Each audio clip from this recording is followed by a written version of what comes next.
Well, good morning, Catalina Foothills Church, and welcome to our Tuesday morning devotion. Right now, we're looking at the Psalms, and we're in Psalm 8. Psalm 8 says, Lord, our Lord, how majestic is your name in all the earth. You've set your glory in the heavens.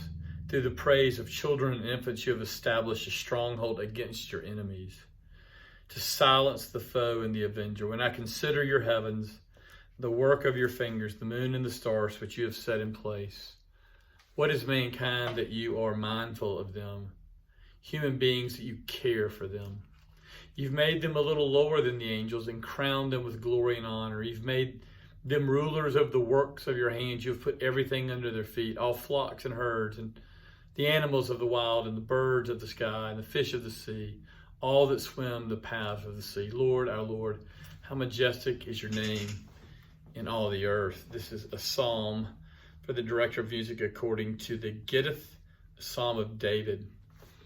And what we learn in this psalm is that there is a time and a place for all of us in considering the majesty of creation to have our breath taken away by the enormity and the sheer beauty that is the creation of God. And when we consider the enormity and the beauty of that creation, then we recognize that if this is the creation, the Creator must be more enormous and more beautiful. He says, Lord, our Lord, how majestic is your name in all the earth. You have set your glory in the heavens. And then he says something about his power, which is fascinating. Through the praise of children and infants, you have established a stronghold against your enemies, to silence the foe and avenger.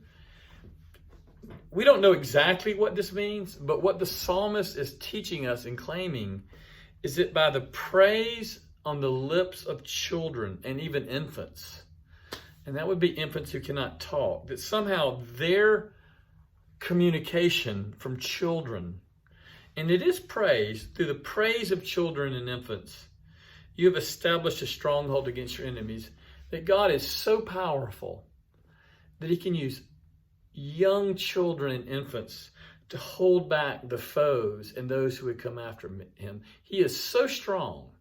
He is so powerful that he only needs infants. He only needs children to defeat his enemies. And we see, moments like in the Old Testament where Gideon is told to cut the army in half and cut the army in half again, or in other places where one man is given power by God to hold back entire armies. And we see this strength.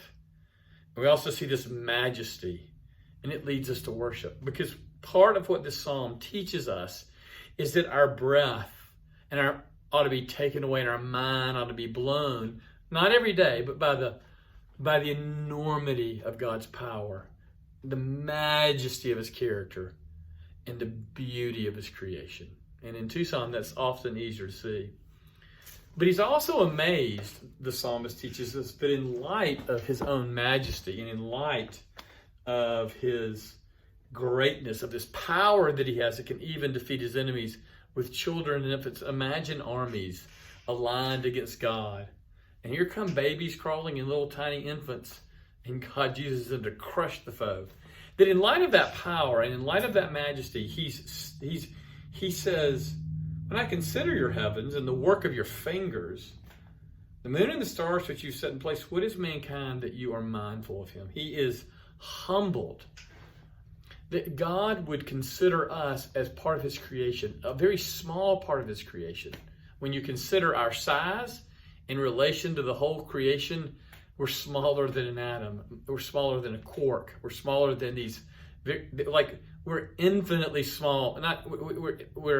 We're unmeasurably small compared to the earth. And in light of that, God has yet still enthroned us to oversee his creation, that he is mindful of us. This is his way of saying that he loves us. He cares for us. In spite of how small we are, in spite of his beauty, in spite of his majesty, in spite of his power, which would overwhelm us. If we saw it, it would almost destroy us. He loves us. And he's given us his creation to care for. He's given us the flocks, the birds, the fish, the seas, the land. And he's put it under our feet because he cares for us. God God didn't necessarily need to care for us, but he chose to. And in light of that, we are humbled. It's a beautiful psalm. It teaches us that we, at times, need to be our breath taken away, our mind blown, an explosion at his beauty, and yet also humility and wonder and thankfulness of his consideration of us, because God, who did not need us, has decided to be involved with us and to love us. I hope that's an encouragement to you today on Tuesday. Pastor Johnston here. Look forward to seeing you this Sunday, or maybe throughout the week. I hope you have a great week, and look forward to seeing you the next time we're in church, whether that's in person or online. Have a great day.